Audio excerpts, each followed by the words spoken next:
በክልላችን ህዝቡ በዚህ ስራ ላይ በሰፊ የተሳተፈበት ያለው ሁኔታ ነው ያለው።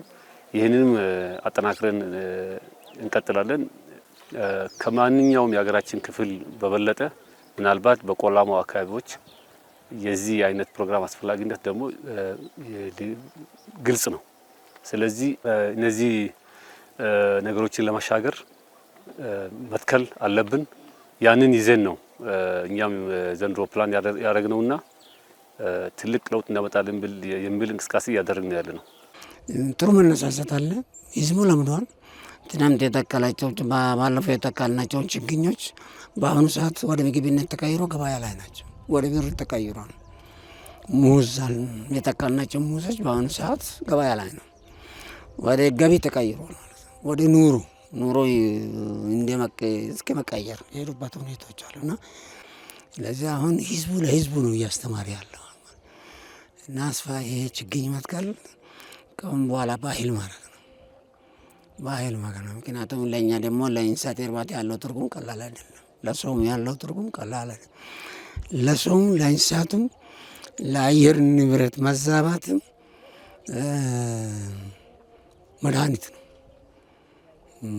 ትልቅ ለውጥ ነው እያየን ያለ ነው።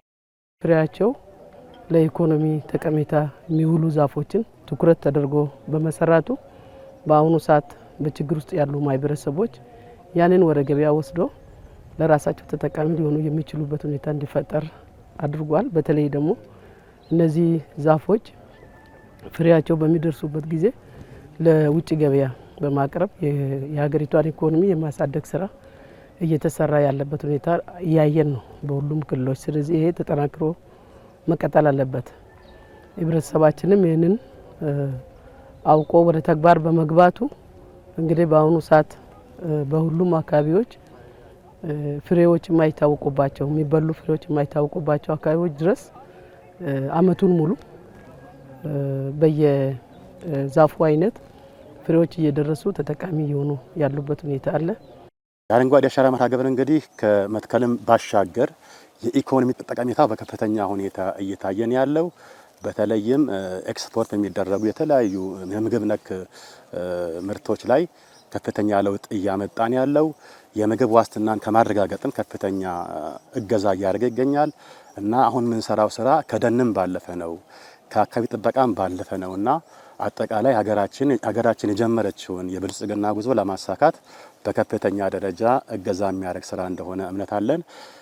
በጣም ደግሞ የሚገርመው ነገር በዚህ ስራ ላይ በእኛ አካባቢም በሀገር አቀፍ ደረጃም ህዝቦቻችን በምንም አይነት ያለምንም ልዩነት በከፍተኛ ሁኔታ ቁርጠኝነት ባለው መልኩ እየሰሩ ይገኛሉ።